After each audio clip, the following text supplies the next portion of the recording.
Hi friends, welcome back to Saviraj Kannada vlogs. ನಾನಿವತ್ತು mutton chops ಮಾಡೋದು ಹೇಗೆ ಅಂತ ಹೇಳ್ಕೊಳ್ಳೋಣ ಅನ್ಕೊಂಡಿದೀನಿ. ಸೊ ಬನ್ನಿ ಇವತ್ತು ಮಟನ್ ಚಾಪ್ಸ್ನ ಯಾವ ರೀತಿ ಮಾಡೋದು ಅಂತ ನೋಡ್ಕೊಳ್ಳೋಣ. ಮೊದಲಿಗೆ ಸ್ಟವ್ ಮೇಲೆ ಒಂದು ಕುಕ್ಕರ್ ಇಟ್ಕೊಳ್ಳೋಣ. ಇದು ಬಿಸಿ ಆದ್ಮೇಲೆ ಒಂದ್ 2 ಟೇಬಲ್ ಸ್ಪೂನ್ ಅಷ್ಟು ಎಣ್ಣೆ ಸೇರಿಸ್ಕೊಳ್ಳೋಣ. ಒಂದ್ 2 ರಿಂದ 3 ಟೇಬಲ್ ಸ್ಪೂನ್ ಅಷ್ಟು ಎಣ್ಣೆ ಹಾಕೊಳ್ಳಿ. ಎಣ್ಣೆ ಬಿಸಿ ಆದ್ಮೇಲೆ ಕಸೂರಿ ಮೆಥಿ ಸೇರಿಸ್ಕೊಳ್ಳಿ. ನೋಡಿ ನಾನು ಇಷ್ಟ ಹಾಕ್ತಾ ಇದ್ದೀನಿ.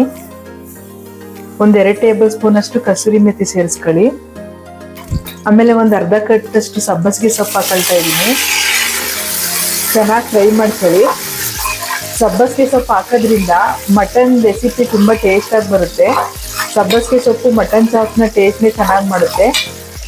ಇವಾಗ ನಾನಿಲ್ಲಿ 1 kg ಅಷ್ಟು ಮಟನ್ ತಗೊಂಡಿದ್ದೀನಿ. ಇವಾಗ ಇದಕ್ಕೆ ಸೇರಿಸ್ತಾ ಇದ್ದೀನಿ. ಮಟನ್ನ ಚೆನ್ನಾಗಿ ತೊಳೆದ್ಬಿಟ್ಟು ಹಾಕೊಳ್ಳಿ. ಚೆನ್ನಾಗಿ ಫ್ರೈ ಮಾಡ್ಕೊಳ್ಳೋಣ. ಇವಾಗ ಎಣ್ಣೆನಲ್ಲೇ ಸಬ್ಬಸಿಗೆ ಸೊಪ್ಪು, ಕಸೂರಿ ಮೆಥಿ ಮತ್ತೆ ಎಣ್ಣೆನಲ್ಲಿ ಮಟನ್ನ ಚೆನ್ನಾಗಿ ಫ್ರೈ ಮಾಡ್ಕೊಳ್ಳಿ.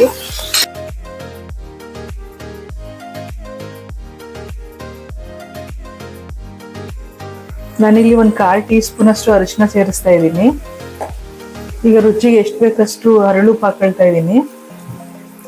ಉಪ್ಪು ಹಾಕೋದ್ರಿಂದ ಮಟನ್ ಚೆನ್ನಾಗಿ ಬೇಗ ಬೇಯುತ್ತೆ. ಮಟನ್ ಬೇಯ್ಬೇಕಾದ್ರೆ ಉಪ್ಪು ಹಾಕೋದ್ರಿಂದ ಮಟನ್ಗೆ ಉಪ್ಪು ಚೆನ್ನಾಗಿ ಹಿಡಿಯುತ್ತೆ. ಚೆನ್ನಾಗಿ ಫ್ರೈ ಮಾಡ್ಕೊಳ್ಳಿ.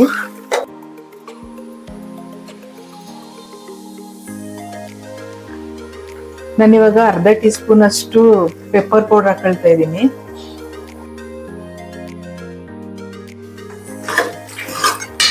ಚೆನ್ನಾಗಿ ಮಿಕ್ಸ್ ಮಾಡ್ಕೊಳ್ಳಿ. ಮಟನ್, ಪೆಪ್ಪರ್ ಪೌಡ್ರು, ಸಬ್ಬಸಿಗೆ ಸೊಪ್ಪು, ಕಸೂರಿ ಮೆಥಿ, ಅರಿಶಿನ ಇದೆಲ್ಲದ್ರ ಜೊತೆ ಬೇಯಲಿ. ಖಾರ ಚೆನ್ನಾಗಿ ಹಿಡೀಲಿ ಪೆಪ್ಪರ್ ಪೌಡ್ರದು. ಸ್ವಲ್ಪ ಇದು ಒಗ್ಗರಣೆಲ್ಲ ಬೇಯ್ತಾ ಇರಲಿ. ಅಷ್ಟರಲ್ಲಿ ನಾವೀಗ ಮಸಾಲೆಗೆ ರೆಡಿ ಮಾಡ್ಕೊಳ್ಳೋಣ ಬನ್ನಿ.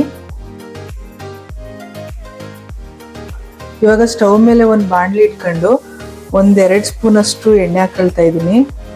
ಎಣ್ಣೆ ಬಿಸಿ ಆದ್ಮೇಲೆ ನಾನಿಲ್ಲಿ 2 ದಪ್ಪದು ಈರುಳ್ಳಿ ಕಟ್ ಮಾಡಿ ಇಟ್ಕೊಂಡಿದ್ದೀನಿ. ಇದನ್ನ ಎಣ್ಣೆಗೆ ಹಾಕೊಳ್ಳೋಣ.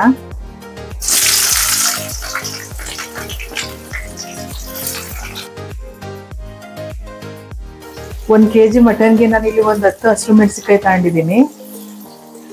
ಆಮೇಲೆ ಮಸಾಲೆಗೆ ಚಕ್ಕೆ, ಲವಂಗ, ಅನಾನಸ್ ಹೂವು, ಜಾಪತ್ರೆ, 1 ಸ್ಪೂನ್ ಅಷ್ಟು ಮೆಣಸು, ಏಲಕ್ಕಿ, ಸೋಂಪು ಕಾಳು ಮತ್ತೆ 1 ಟೀ ಸ್ಪೂನ್ ಅಷ್ಟು ಗಸಗಸೆ, ಮರಾಠಿ ಮೊಗ್ಗು ತಗೊಂಡಿದ್ದೀನಿ.